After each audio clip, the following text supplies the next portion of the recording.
സ്വാതി, ഇവിടെ രാഹുൽ മാങ്കൂട്ടം ഇപ്പോൾ 6ാമത്തെ ദിവസമാണ് ഒളിവിൽ കഴിയുന്നത്. അദ്ദേഹം പാലക്കാട് നിന്നും പിന്നീട് എങ്ങോട്ടാണ് രാഹുൽ പോയതെന്ന് കൃത്യമായി ഒരു വിവരം ആദ്യഘട്ടത്തിൽ ഉണ്ടായിരുന്നില്ല. ആദ്യഘട്ടത്തിൽ പോലീസും ഈ പറയുന്ന മുൻകൂർ ജാമ്യാപേക്ഷയുമായി വരുമ്പോൾ അതിനുശേഷം നോക്കാം എന്നൊക്കെയുള്ള ഒരു നിലപാടിലായിരുന്നു. പക്ഷെ പിന്നീടാണ് കൃത്യമായി രാഹുലിനെ പിടികൂടണം എന്നുള്ള നിർദ്ദേശം ആദ്യം സംസ്ഥാന പോലീസ് മേധാവി, അതുകൂടാതെ തന്നെ ഈ പറയുന്ന ക്രമസമാധാന ചുമതലയുള്ള ADGP ഒക്കെ നൽകുന്നത്. ഏതായിരുന്നാലും അതിന് പിന്നാലെ വളരെ വേഗത്തിൽ തിരുവനന്തപുരത്തു നിന്നുള്ള പ്രത്യേക സംഘം ഈ രാഹുലിനെ അന്വേഷിച്ചു പോകുന്നു. ആദ്യം പാലക്കാട് വിശദമായ പരിശോധന, അതിനുശേഷം ശാന്തകുമാർ പറഞ്ഞതുപോലെ പൊള്ളാച്ചി, കോയമ്പത്തൂരിലെ ഭാഗങ്ങൾ, ഈ പല സംഘങ്ങളായി തിരിഞ്ഞുകൊണ്ടുള്ള അന്വേഷണമാണ് നടക്കുന്നത്. ഇപ്പോൾ ഏതായിരുന്നാലും ഈ പറയുന്ന രാഹുൽ മാങ്കൂട്ടം അത് ബാംഗ്ലൂർ അല്ലെങ്കിൽ ഈ കർണാടകയിലേക്ക് കടന്നിരിക്കുന്നു എന്നുള്ളതാണ് നമുക്ക് ലഭിക്കുന്ന വിവരം. അതായത് ഈ പറയുന്ന തമിഴ്നാട് അതിർത്തിയിൽ നിന്നും ഇന്ന് രാവിലെ വരെ പുലർച്ചെ വരെ ഉണ്ടായിരുന്ന രാഹുൽ മാങ്കൂട്ടം അവിടെ നിന്നാണ് കർണാടകയിലേക്ക് പോയിരിക്കുന്നത്. ഈ ബാംഗ്ലൂരിൽ നിന്നും വളരെ വേഗത്തിൽ 10 മിനിറ്റുള്ളിൽ തന്നെ കർണാടകയിലേക്ക് കടക്കാൻ കഴിയും. അതാണ് രാഹുൽ ഇപ്പോൾ അദ്ദേഹത്തിന് അനുകൂലമായി അദ്ദേഹം ഉപയോഗിച്ചിരിക്കുന്നത്. പക്ഷേ അതേസമയം ഈ രാഹുലിൻ്റെ ഈ പറയുന്ന ട്രാക്ക് കൃത്യമായി കണ്ടെത്താൻ പോലീസിനും കഴിയുന്നുണ്ട്. അതായത് രാഹുൽ പോകുന്ന വഴികളിലൂടെ വളരെ കൃത്യമായി വേഗത്തിലും അന്വേഷണ സംഘത്തിനും എത്താൻ വേണ്ടി കഴിയുന്നു. ഇന്ന് രാവിലെ വരെ ഉണ്ടായിരുന്ന ബാംഗ്ലൂരിലെ ഒളിയിടമാണ് പോലീസ് കണ്ടെത്തിയിരിക്കുന്നത്. അവിടെ നിന്നും രാഹുൽ അവിടേക്ക് എത്തിയ കാർ കണ്ടെത്താൻ പോലീസിന് കഴിഞ്ഞിരിക്കുന്നു. പക്ഷേ ഇവിടെ നിന്നും മറ്റൊരു കാറിലാണ് രാഹുൽ സഞ്ചരിച്ചിരിക്കുന്നത്. അതായത് ഒരു പഠിച്ച കള്ളൻ അല്ലെങ്കിൽ ഒരു ക്രിമിനൽ സഞ്ചരിക്കുന്ന അതേ മാർഗത്തിൽ വളരെ വേഗത്തിൽ കാറുകൾ മാറി, സ്ഥലങ്ങൾ മാറി രാഹുൽ പോലീസിന് പിടികൊടുക്കാതെ യാത്ര ചെയ്യുന്നു, ഒളിച്ചു കഴിയുന്നു, ഒളിവിൽ യാത്രയിലാണ് എന്ന് തന്നെയാണ് നമുക്ക് മനസ്സിലാക്കാൻ വേണ്ടി സാധിക്കുന്നത്. ഏതായിരുന്നാലും വളരെ വേഗത്തിൽ രാഹുലിനെ പിടികൂടാൻ കഴിയുമെന്നൊരു ആത്മവിശ്വാസമാണ് അല്പസമയം മുമ്പും നമ്മളോട് അന്വേഷണ സംഘം വ്യക്തമാക്കുന്നത്. സ്വാതി. അനു, തുടരുക. ശാന്തകുമാറിലേക്കാണ്. ശാന്തകുമാർ, ഇപ്പോൾ എന്തായാലും കൃത്യമായിട്ട് രാഹുലിനെ ട്രേസ് ചെയ്യാൻ പോലീസിന് ഏകദേശം സാധിക്കുന്നുണ്ട് എന്ന് വ്യക്തമാണ്. ഇപ്പോൾ അവിടെ പൊള്ളാച്ചിയിൽ നിൽക്കുമ്പോൾ രാഹുൽ, നമ്മൾ നേരത്തെയൊക്കെ പറഞ്ഞിരുന്നു, രാഹുൽ ചുവന്ന പോളോ കാറിലാണ് രക്ഷപ്പെട്ടത്, അല്ലെങ്കിൽ അതിൻ്റെ ഉടമ ആരാണ് എന്നതടക്കമുള്ള കാര്യങ്ങളിലൊക്കെ പലതരത്തിലുള്ള ചർച്ചകളുണ്ട്. അപ്പോൾ പോലീസിൻ്റെ അന്വേഷണ സംഘത്തിൻ്റെ ഭാഗത്തു നിന്നും അത്തരം കാര്യങ്ങൾ ലഭ്യമാണോ? ഈ രാഹുൽ ഏത് വാഹനത്തിലാണ് യാത്ര ചെയ്തത്, അതുപോലെ തന്നെ രാഹുൽ എവിടെയാണ് തങ്ങിയത്, രാഹുലിന് ഇതിനൊക്കെ ആരാണ് സഹായം നൽകിയത്, രാഹുലിൻ്റെ ഒപ്പം ആരെല്ലാമാണ് ഉള്ളത് അടക്കമുള്ള ചോദ്യങ്ങളുണ്ട്.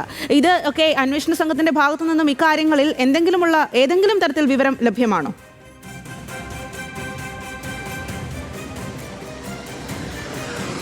ഓരോ കൃത്യമായ വിവരങ്ങളും അന്വേഷണ സംഘത്തിന് എന്തായാലും പങ്കുവയ്ക്കാൻ കഴിയും എന്ന് നമ്മൾ കരുതുന്നില്ല. ചില സൂചനകൾ മാത്രമാണ് അവരിൽ നിന്ന് നമുക്ക് ലഭിച്ചുകൊണ്ടിരിക്കുകയും ചെയ്യുന്നുള്ളൂ. അതിൽ പ്രധാനപ്പെട്ട കാരണം ഓരോ സ്ഥലത്ത് കൃത്യമായി ഉണ്ട് അല്ലെങ്കിൽ കണ്ടെത്തി എന്ന് പറഞ്ഞാൽ അത് അവിടെ നിന്ന് രക്ഷപ്പെടാനുള്ള സാധ്യത വളരെ കൂടുതൽ സ്വാഭാവികമായിട്ടും ഉണ്ടാവും. അത്തരം കാര്യങ്ങളെല്ലാം മനസ്സിലിരുത്തി തന്നെയാണ് അന്വേഷണ സംഘവും ഇത്തരം കാര്യങ്ങൾ പലപ്പോഴും പങ്കുവയ്ക്കാറ്. നമ്മൾ മനസ്സിലാക്കുന്ന, നേരത്തെ സൂചിപ്പിച്ച പോലെ തന്നെ ഒരു ചുവന്ന കാറിൽ പാലക്കാട് നിന്ന് പോന്നിട്ടുണ്ടെങ്കിൽ ആ ചുവന്ന കാറിൽ നിന്ന് മാറേണ്ടി വരും എന്നുള്ളത് അറിയാത്ത ഒരാളല്ല രാഹുൽ മാങ്കൂട്ടത്തിലും അയാളുടെ സംഘവും എന്ന് നമുക്ക് അറിയാൻ കഴിയും. കാരണം ഓരോ ദിവസവും ഓരോ സിമ്മുകളും ഓരോ മൊബൈൽ ഫോണുകളും ഉപയോഗിച്ച് അന്വേഷണ സംഘത്തെ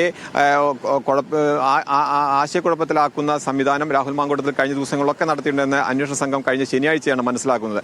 തുടർന്ന് ആ 3 ഫോൺ നമ്പറുകളും കണ്ടെത്താൻ കഴിഞ്ഞു. ആ 3 ഫോൺ നമ്പറുകളും ഉപയോഗിച്ചിരിക്കുന്ന 3 പുതിയ മൊബൈൽ ഫോണുകളാണ് എന്നുള്ളതും കണ്ടെത്താൻ കഴിഞ്ഞു. അതിൽ നിന്നും അത് തന്നെ ഒരു പുതിയ ഫോൺ അല്ലെങ്കിൽ IME നമ്പർ ഉപയോഗിക്കുമ്പോൾ, അതൊരു പുതിയ ഫോൺ നമ്പറും ഉപയോഗിക്കുമ്പോൾ അത് നേരത്തെ ഉപയോഗിച്ചിട്ടില്ല എന്ന് വരുത്താനും, അത് നേരത്തെ ആരും ഉപയോഗിച്ചിട്ടില്ല എന്നത് വരുത്തി തീർക്കാനും രാഹുൽ മാങ്കൂട്ടം അത്തരം എല്ലാ വിധത്തിലുള്ള തെളിവുകളും അല്ലെങ്കിൽ എല്ലാ ഇതിലുള്ള ഓരോ തെളിവുകളും അന്വേഷണ ഉദ്യോഗസ്ഥർക്ക് മനസ്സിലാക്കാത്ത വിധത്തിൽ തന്നെ രാഹുൽ മാങ്കൂട്ടത്തിൽ കൃത്യമായി ഇവയെല്ലാം രക്ഷപ്പെടുത്തി മുന്നോട്ട് പോവുക തന്നെ ചെയ്യുന്നുണ്ട്. പക്ഷേ പോലീസ് ഇവയെല്ലാം കൃത്യമായി ട്രാക്ക് ചെയ്യാൻ പോലീസിന് കഴിയുന്നുണ്ട്. അത് ഇപ്പോൾ കേരള പോലീസ് മാത്രമല്ല, ഇപ്പോൾ തമിഴ്നാട് പോലീസും ഒപ്പം തന്നെ ഈ അന്വേഷണ സംഘത്തെ ഇന്നലെ രാവിലെ മുതൽ ഈ അന്വേഷണ സംഘത്തോടൊപ്പം സഹായമായി ഉണ്ട്. കാരണം കേരള പോലീസിന് ലഭിച്ചിട്ടുള്ള ചില സൂചനകൾ ഉണ്ടായിരുന്നു. ആ സൂചനകൾ തമിഴ്നാട് പോലീസുമായും കോയമ്പത്തൂർ ജില്ലാ പോലീസ് മേധാവിയുമായി ആശയവിനിമയം നടത്തിയിരുന്നു. തുടർന്ന് ഇവിടുത്തെ ക്യൂ ബ്രാഞ്ച് ഉൾപ്പെടെയുള്ള രഹസ്യാന്വേഷണ വിഭാഗവും ഈ കേരള പോലീസിന്റെ ഈ അന്വേഷണ സംഘത്തോടെ ഒപ്പം സഹായത്തിനായി ഉണ്ടായിരുന്നു. ചില ഫാം ഹൗസുകൾ കേന്ദ്രീകരിച്ച് ഒപ്പം തന്നെ ചില ചില വീടുകൾ, രാഷ്ട്രീയ നേതാക്കളുടെ വീടുകൾ കേന്ദ്രീകരിച്ചെല്ലാം ഉണ്ട് എന്നുള്ള സൂചനകൾ അന്വേഷണ സംഘത്തിന് ലഭിച്ചിരുന്നു. എങ്കിൽ അവയിലൊന്നും ഒരു കൃത്യത വരുത്താൻ ഇതുവരെയും അന്വേഷണ സംഘത്തിന് കഴിഞ്ഞില്ല. അതിനിടയിലാണ് ഇപ്പോൾ രാഹുൽ മാങ്കൂട്ടത്തിൽ കർണാടകയിലേക്കും കടന്നിട്ടുള്ളത്. ആ കർണാടകയിൽ നിന്നുള്ള ചില സൂചനകളാണ് ഇപ്പോൾ പുറത്തു വരുന്നത്. അങ്ങനെയാണെങ്കിൽ കർണാടകയിൽ നിന്ന് മറ്റൊരിടത്തേക്ക് രക്ഷപ്പെടാൻ രാഹുൽ മാങ്കൂട്ടത്തിൽ ശ്രമിക്കുമെന്നുള്ളതിന് യാതൊരു തർക്കവുമില്ല. കാരണം നാളെയാണ് മുൻകൂർ ജാമ്യ ഹർജി കോടതി പരിഗണിക്കുന്നത്.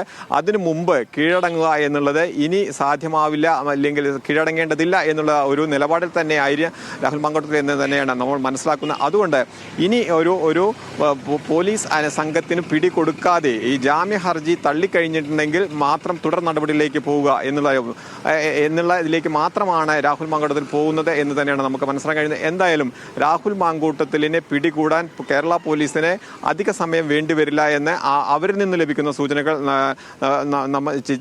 സൂചനകളാണ് നമുക്ക് ലഭിക്കുന്നത്. അത് അധികം വൈകാതെ തന്നെ സംഭവിക്കാൻ തന്നെയാണ് ഇട. അതാണ് ഇപ്പോൾ കർണാടകയിൽ നിന്ന് ചില സൂചനകൾ വന്നു തുടങ്ങിയിട്ടുള്ളത്. പക്ഷേ കർണാടകയിൽ നിന്ന് കൃത്യമായ വിവരങ്ങൾ അധികം വൈകാതെ വരികയാണെങ്കിൽ അത് തമിഴ്നാട് പോലീസും കൂടി അറിയും. അത്തരത്തിലുള്ള ഒരു അന്വേഷണ സംവിധാനം തന്നെയാണ് ഇപ്പോൾ കേരള പോലീസ് നേതൃത്വത്തിൽ തുടർന്നു വരുന്നത്. സ്വാതി. ശരി ശാന്തകുമാർ, എന്തായാലും സമർത്ഥനായ ഒരു ക്രിമിനൽ നീങ്ങുന്നത് പോലെയാണ് രാഹുൽ മാങ്കൂട്ടത്തിൽ ഈ ഒരു സമയത്ത് നീങ്ങുന്നത് എന്നുള്ളതാണ്. അതിൽ ഇപ്പോൾ ശാന്തകുമാർ പറഞ്ഞതുപോലെ തന്നെ വി എസ് അനുവിലേക്കാണ്. വി എസ് അനു, എന്തായാലും രാഹുൽ ഇത്രയും ഈ ഒരു പോലീസിനെ വെട്ടിച്ച് കടക്കാനൊക്കെ ശ്രമിക്കുമ്പോൾ പോലും കൃത്യമായിട്ടുള്ള നിയമ നടപടികളുടെ കാര്യത്തിലും രാഹുലിന്റെ ഭാഗത്തു നിന്നും ഇടപെടൽ ഉണ്ടാകുന്നുണ്ട് എന്നുള്ളതാണ്. ഇപ്പോൾ നാളെ മുൻകൂർ ജാമ്യ ഹർജി പരിഗണിക്കുമ്പോൾ അടച്ചിട്ട കോടതി മുറിയിൽ വേണം ഇത് കേൾക്കാൻ എന്നതടക്കമുള്ള കാര്യങ്ങൾ, അത്തരം നടപടികൾ കൂടെ രാഹുലിന്റെ ഭാഗത്തു നിന്നും ഉണ്ടാകുന്നുണ്ട് എന്നുള്ളതാണ്. അപ്പോൾ ഈ ഒരു ഒളിച്ചു കടക്കുന്ന സമയത്തും കൃത്യമായിട്ടുള്ള നിയമകാര്യങ്ങളിൽ, നിയമ നടപടികളിലും രാഹുൽ ഇടപെടുന്നുണ്ടല്ലോ. തീർച്ചയായും സ്വാതി, ഈ പറയുന്ന അടച്ചിട്ട മുറിയിൽ വാദം കേൾക്കണമെന്നുള്ളതിൻ്റെ ഒരു ആവശ്യകത രാഹുൽ കോടതിയോട് ഹർജിയിൽ ആവശ്യപ്പെടുന്നത് തനിക്ക് ഡിജിറ്റൽ തെളിവുകൾ കോടതിയെ കാണിക്കേണ്ടതുണ്ട്, ചില വീഡിയോകളടക്കമുള്ള തെളിവുകൾ കാണിക്കേണ്ടതുണ്ട്.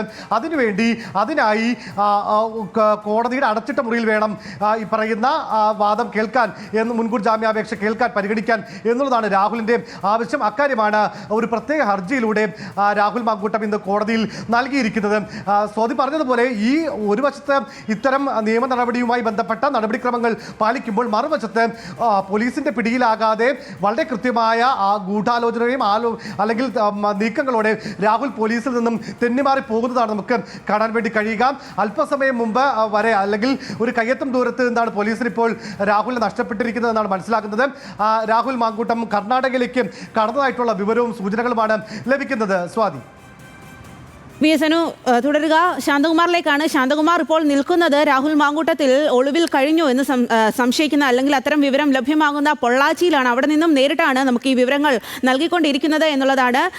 ശാന്തകുമാർ, ഇപ്പോൾ ഈ ഒരു പൊള്ളാച്ചിയിൽ അവിടെ എത്തിക്കഴിഞ്ഞപ്പോൾ അവിടെ ഉള്ള ആളുകളുടെ ഭാഗത്തു നിന്നും ഏതെങ്കിലും തരത്തിലുള്ള വിവരം ലഭ്യമാണോ? ഇത്തരത്തിൽ ഏതെങ്കിലും കാർ കണ്ടുവെന്നോ, അല്ലെങ്കിൽ രാഹുലിനെ കണ്ടുവെന്നോ, അല്ലെങ്കിൽ കൂട്ടാളികളെ കണ്ടുവെന്നോ അവിടെയുള്ള ആളുകൾ എന്തെങ്കിലും പറയുന്നുണ്ടോ? അവിടെ നിന്നും ലഭിക്കുന്ന വിവരങ്ങൾ ഏത് രീതിയിലാണ്?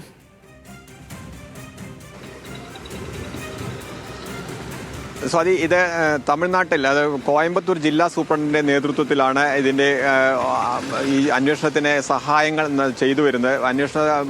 ജില്ലാ പോലീസ് സൂപ്രണ്ടിന്റെ നേതൃത്വത്തിലുള്ള ക്യൂ ബ്രാഞ്ച് ഉൾപ്പെടെയുള്ള സംഘം തന്നെയാണ് ഇപ്പോൾ കേരള പോലീസിനെ സഹായിക്കുന്നത്.